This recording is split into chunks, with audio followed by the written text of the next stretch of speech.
Hey everybody, it's Michelle from BuneBape, and today I'm going to be showing you a money-making guide while doing 5 hours of the shooting star mining. So if you don't know about the shooting stars, I actually made a tutorial on them a couple months ago, so go and check out that other video and come back. For my gear, I am wearing my full prospectors, and I have my dragon pickaxe. You can use whatever you want. I would also recommend graceful if you don't have your prospectors, just so you could get around quickly, and obviously you could use whatever pickaxe you want.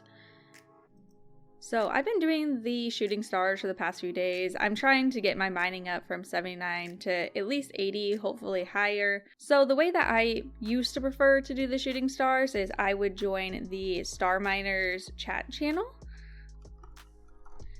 And let's see if it's gonna let me in.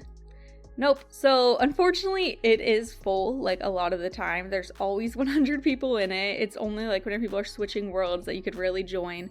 But if it is full, don't worry. There is another way that I recently found out about through the chat channel actually. So if you have RuneLite, you can click the configuration, the little wrench like on your RuneLite menu. And at the bottom, click the plugin hub. And if you search shooting stars, I installed the add-on for shooting stars by Macadams. I don't know how to pronounce that name, but it's actually super helpful. So the way that this works, it's kind of crowdsourced. Like a bunch of people go and check their telescopes in different worlds, and as they do that, it adds it to this like long list, which I will upload a screenshot of. And basically it just says like what area they're gonna be landing and what world and about how long it's gonna take. And I've noticed, mostly I notice people talking about it, but that the shooting stars kind of fall in waves. So after this one right now, I don't know if there's gonna be much more, but on the plugin there's 5 more that are gonna land, but they're not gonna be landing for about an hour and a half.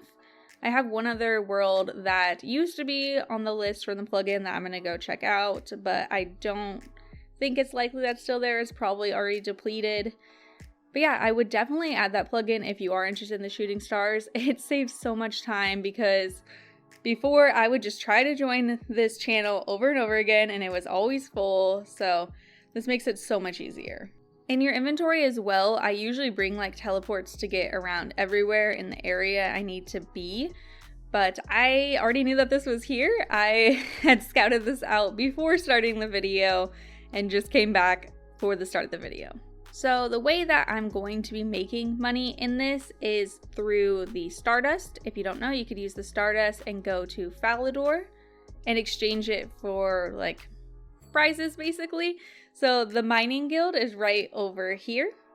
And there's a little dude you could come and talk to and you could trade him. And that's actually how I was able to get my recolor. So my recolor total was like 12,000 Stardust, I think. Took a while. But after my recolor, I went and got the Celestial Ring, which you could see I am not wearing here. It only works at places where the Varrock's like chest plate works, which is not part of the shooting star thing. So I'm going to be spending all of this on the gem bags, which I've never actually bought a gem bag before, but I know that you can make like an okay amount of money, and I'm going to see how many I can get in 5 hours. So it's only been 6 minutes so far. I already have 122. I think it cost 300 to buy one bag. So like halfway to one. I think I'm probably gonna be able to buy quite a few bags by the end of this. So I looked up the wiki and it's estimated that all of the gem bags are worth around 27,000. And there's also a chance that you can get uncut onyx. A 1 out of 100 million chance, but you know, I'll take it because that'd be 1.4 mil, which would be pretty sick. If you don't want the gem bags, you can also spend the Stardust on the clay packs, which are not worth as much. In general, they're worth like 19,500. And I don't use clay, but if you're an Iron Man, maybe that would be handy. And to give you an idea of just how rare 1 out of 100 million is, in case you can't just tell by how ridiculous that sounds, the first person to ever get an uncut onyx from the gem bags did not get it until last year.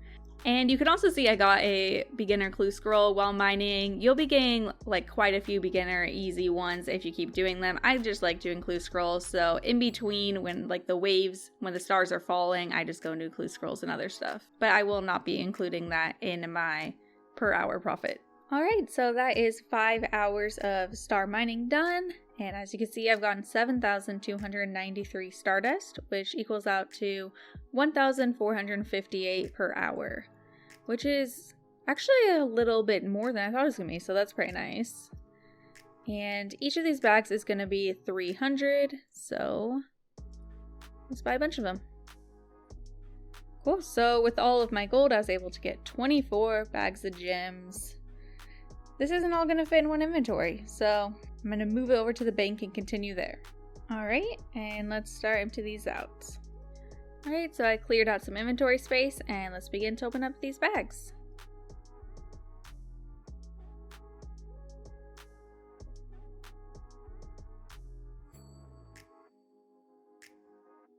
Awesome, so I got 487 uncut sapphires, 337 uncut emeralds, 101 uncut rubies, 29 uncut diamonds, and 6 uncut dragonstone.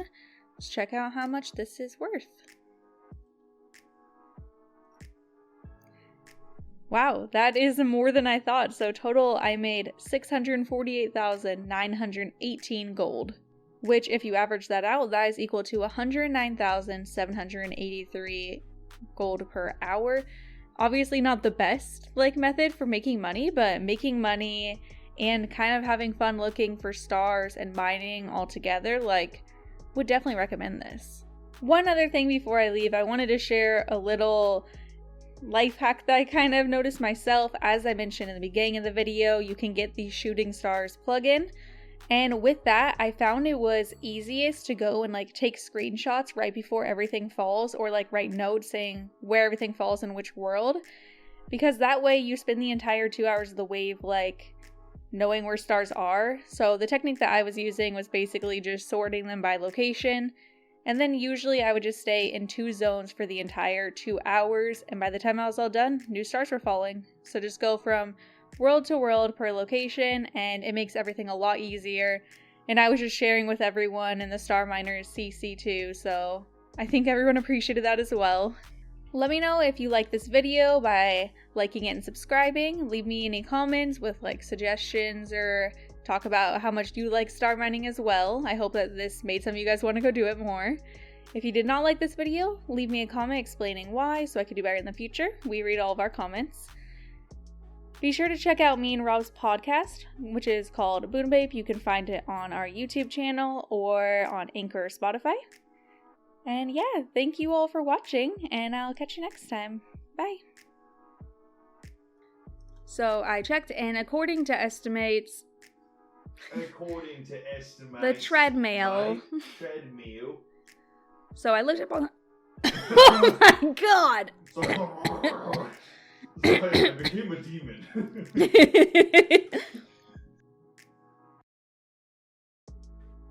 You're gonna have to listen to all this back, and I'm so high. That's why I've been clearing my throat. I was smoking for 53 years. Oh my god.